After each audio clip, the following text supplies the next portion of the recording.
बिस्मिल्लाहिर्रहमानिर्रहीम। अस्सलाम वालेकुम वरहमतुल्लाहि वबरकातुहू।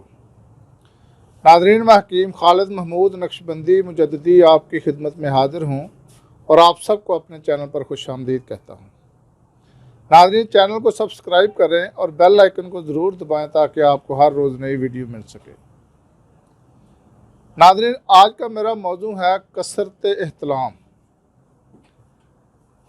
एहतलाम का लफ्ज़ जो इस्तेमाल होता है आम तौर पर जो आदमी रात को या दिन को सोते वक़्त मनी का खारिज होना, इसके लिए ये लफ्ज़ आम इस्तेमाल होता है। इसकी वजूहात तो बेशुमार हैं, तो अगर मैं इसकी अलग-अलग कोशिश करूँगा कि जो भी वजह हो उसकी अलग वीडियो बनाऊँ। अगर एक वीडियो बनाऊँ तो ये बहुत लंबी हो जाएगी, इसलिए मैं कोशिश करूँगा कि इसकी जो वीडियो है ये अलग-अलग बनाऊँ। तो नाज़रीन, अगर एहतलाम महीने में 1 या 2 मरतबा हो और एहतलाम के बाद सुस्ती ना हो, कमज़ोरी ना हो, कोई ऐसा बोझ महसूस ना हो, तो ये बीमारी में शामिल नहीं होता। अगर आदमी चुस्त है, काम में कोई कमी उसमें नहीं आती काम करने में, या वैसे चौको चाबंद रहता है, तो ये बीमारी ना समझे, इसको जहन में भी ना लाएं कि ये बीमारी है। हाँ, अगर महीने में 1 मरतबा भी हो या 2 मरतबा हो और उसके बाद जिस्म में कमज़ोरी महसूस हो या जिस्म सुस्त रहता हो, तो उसका इलाज ज़रूर कराना चाहिए। तो इसकी वजूहात तो बेशुमार हैं। सबसे पहले तो किल्लत जमा जो है वो कम करना, इसकी एक वजह तो ये हो सकती है।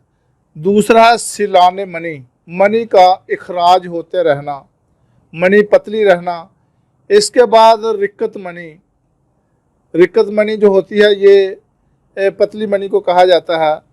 अगर मनी में हरारत हो तो फिर भी जो है ये एहतलाम की शिकायत होती है।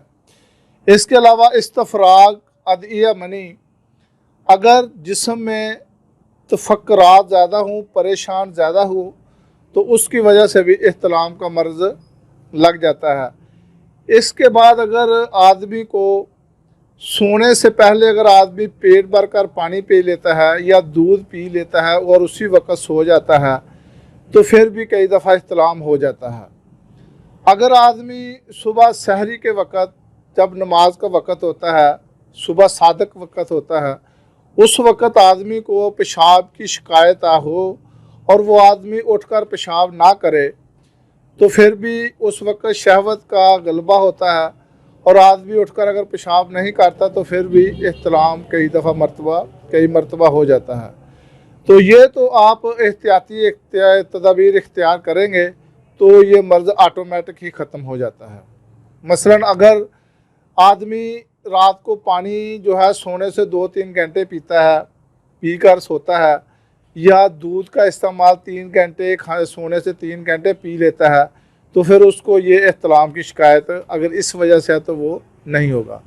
अगर आदमी सुबह सादे के वक़्त पेशाब की शिकायत हुई है तो आदमी सुस्ती करता है, उठता नहीं है, अगर उस वक़्त उठ कर पेशाब कर ले तो इंशाअल्लाह ताला ये एहतलाम की शिकायत इसकी वजह हो तो वो ऑटोमेटिक ही ठीक हो जाता है। और जो दूसरी वजूहात है उसका तो इलाज अलग-अलग मैं आपको बताऊंगा। आज जो नुस्खा आपको मैं बताने जा रहा हूँ वो नुस्खा बहुत ही आसान है और सहल है। आपने क्या करना है कि बुरादा संदल सफ़ेद लेना है 3 माशा, और खुश्क धनिया आप ले लें 5 माशा, तुख्मे खशखास सफ़ेद ले लें आप 3 माशा, तुख्मे खुरफा आप ले लें 5 माशा, और तुख्म सरवाली ये आप 7 माशा ले लें। ये तमाम चीज़ें आप पानी में इसको पीस लें और ब्रीक कर लें। अच्छी तरह इसको पीसना है। कोई भी आप दोरी डंडा ले लें और उसमें अच्छी तरीके से इसको प्रीस कर लें, ब्रीक कर लें, और उसमें 2 तोला आपने शरबत नीलोफर शामिल करना है।